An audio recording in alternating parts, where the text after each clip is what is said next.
आप सभी का स्वागत है एक बार फिर से हमारे नए वीडियो के साथ। और आज का हमारा टॉपिक है reproductive system of Fasciola. Fasciola हिपेटिका phylum Platyhelminthes का एनिमल है जो कि फ्लैट वर्म के नाम से जाना जाता है और इसे लीवर फ्लुक्स भी कहा जाता है क्योंकि इसकी लाइफ साइकिल डाइजेनेटिक होती है। 2 होस्ट में इसके जीवन चक्र पूर्ण होता है। इसका फाइलम है प्लेटीहेलमिन्थेस, क्लास है डाइजीनिया, जीनस फेसियोला और स्पीसीज है हिपेटिका। और इसका जो रिप्रोडक्टिव सिस्टम होता है वो होता है हर्माफ्रोडाइट एनिमल।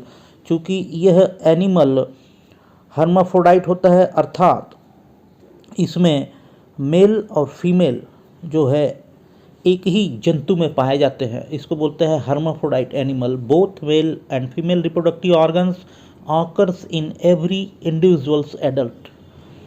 साथ ही साथ रिप्रोडक्टिव ऑर्गन और इसका कॉम्प्लेक्स होता है और वेल डेवलप्ड होता है। अब इस रिप्रोडक्टिव सिस्टम में कौन कौन से भाग पाए जाते हैं इसको हम देखेंगे इसके डायग्रामेटिक रिप्रेजेंटेशन के द्वारा। ये है इसका डायग्राम रिप्रोडक्टिव सिस्टम का। इस एनिमल में दोनों रिप्रोडक्टिव ऑर्गन है, मेल भी है फीमेल भी है। तो सबसे पहले हम इसका अध्ययन करेंगे मेल रिप्रोडक्टिव ऑर्गन्स का।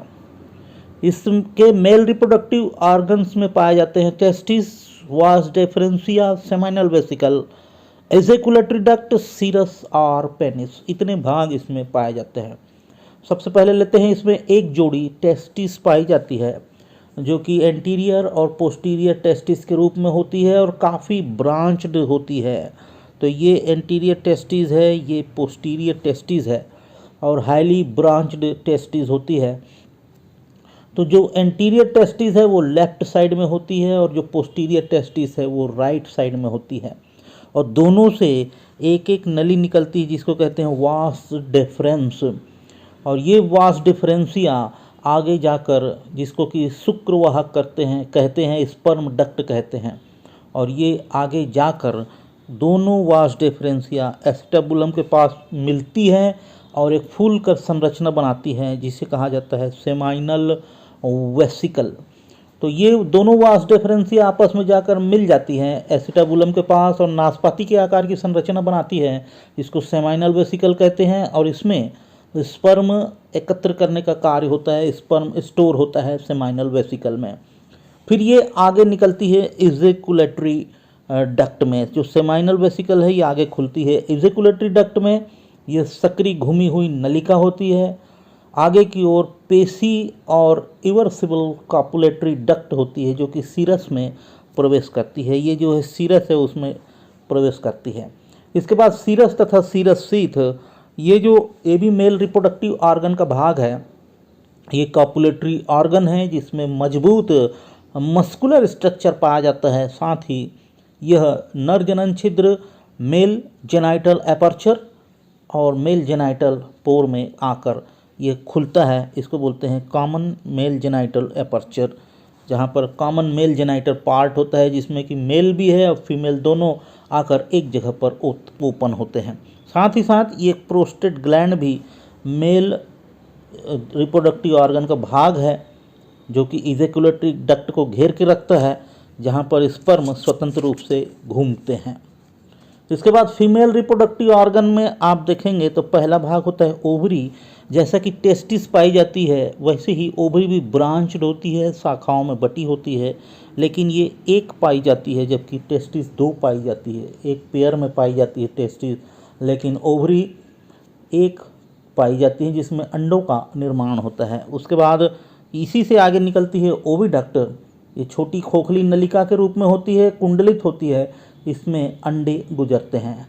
इसके बाद ऊ टाइप और योक रिजर्वायर पाया जाता है और ये एक छोटा कक्ष होता है जहाँ पर ओविडक्ट एवं यूट्रस का मिलन होता है। फिर उसके बाद आगे बढ़ती है यूट्रस। ये कॉइल्ड ट्यूब होती है जिसमें कैप्सूल्स पाए जाते हैं। इन कैप्सूल्स के अंदर फर्टिलाइज्ड एग पाए जाते हैं जिसको बोलते हैं एम्ब्रियोनेटेड कैप्सूल एग। और ये फर्टिलाइज एग से भरे हुए पाए जाते हैं और ये आगे जाकर फीमेल जेनाइटल एपर्चर में कॉमन जेनाइटल एट्रियम में आगे की ओर खुलती हैं। साथ ही साथ फीमेल रिप्रोडक्टिव ऑर्गन में एक और ऑर्गन पाया जाता है जिसको बोलते हैं लॉरेंस कैनाल। यह अस्थायी संरचना होती है जो केवल जनन काल में ही बनती है और यह कॉपुलेशन में मैथुन में सहायता प्रदान करती है। इसके अलावा फीमेल रिप्रोडक्टिव ऑर्गन में मेलिस ग्लैंड्स पाई जाती है। यह मेलिस ग्लैंड्स जो होती है वो ऊ टाइप योक रिजर्वायर को घेर कर रखती है और इस ग्रंथि से कैल्शियम कार्बोनेट निकलता है जो अंडों की रक्षा करता है। अंडों के चारों तरफ कैल्शियम कार्बोनेट मिल जाता है जिससे ये अंडों की रक्षा करता है। और लास्ट में इसमें एक बड़ी ग्लैंड्स पाई जाती है जिसको बोलते हैं विटेलाइन ग्लैंड्स। ये फॉलिकल्स के समान संरचना है जो एनिमल के दोनों लेटरल साइड में पाई जाती है जिससे कि ये बहुत बड़ी ग्लैंड्स का निर्माण करती है, शाखान्वित होती है। प्रत्येक दोनों लेटरल साइड पर दाएं बाएं में ये विटेलाइन ग्लैंड्स पाए जाते हैं। इनमें भ्रूण को पोषण प्रदान करने के लिए एवं अंडों को कवच बनाने के लिए असंख्य बड़ी बड़ी संख्याओं में ग्लैंड्स पाई जाती है। और दोनों ओर की vitelline glands lateral longitudinal vitelline duct में खुलती हैं और लेटरल विटेलाइन डक्ट आगे जाकर ट्रांसवर्स विटेलाइन डक्ट में खुलती है और ये जाकर योक रिजर्वायर में मिलती है। इस प्रकार आज हमने इस वीडियो के माध्यम से फैसियोला हेपेटिका का रिप्रोडक्टिव सिस्टम को अध्ययन किया। आशा है आपको ये चैप्टर समझ आया होगा। Thanks for watching.